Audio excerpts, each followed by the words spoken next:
Small businesses are a driving engine of the U.S. economy. According to the Bureau of Labor Statistics, small businesses contributed 55% of the total net job creation from 2013 to 2023. But many businesses fail in their first year or even fail to make it off the ground in the first place.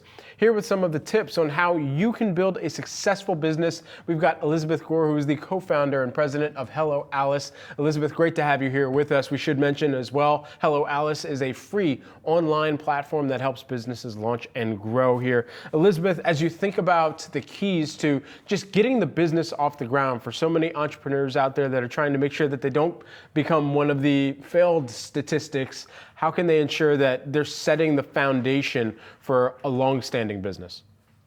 Well, howdy. I'm actually optimistic right now about small businesses. Those who had to shutter during COVID are coming back savvier, and their number one focus right now needs to be diversifying their cash flow. So starting with more money than you normally would and being smart about how do you use operational credit? How do you apply for grants?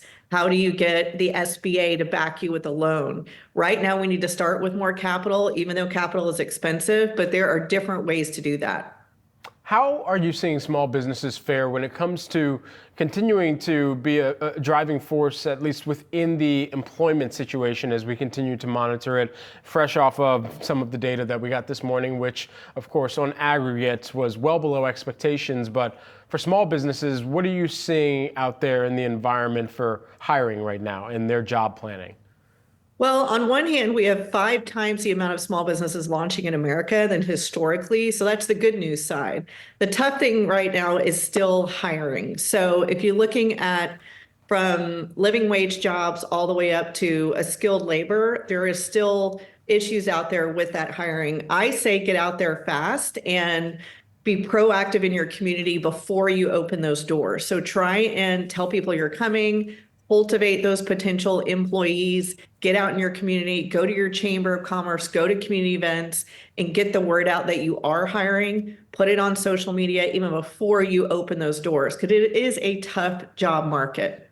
I want to get to some of the tips that you have, and especially around how small businesses can secure capital and find grants and find funding as well. What are some of your tips for how small business owners and operators can ensure that they do have the operating capital that's necessary through some of the programs that are publicly placed? Yeah, so my favorite thing that's very underutilized are small business grants. And those are non-dilutive. They're out there. Yes, you might have to do a lot of applications. However, this is, quote, free capital. They might come from your city, your state, your county. They might come from organizations. On Hello Alice, we have the ability to scrape the entire internet for grants for you. Also, every department within the U.S. government offers grants. So it's really something to look for. The second thing is I'm a big fan in being smart around operational credit.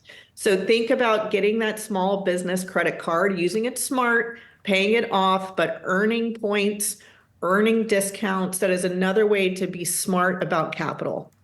And so just lastly, while we have you here, as you think about the environment for small businesses and the challenges that many small businesses have been able to overcome, but then as well, just how they're thinking about the infusion of offsetting some of those challenges. And some of that's with the infusion of more technology. Where are you seeing small businesses really tap in to technology, leveraging that to their advantage here, where it's not going to be the same type of spend as a Magnificent Seven company on technology, but it could be something that makes a larger impact on how they're effectively able to operate their business?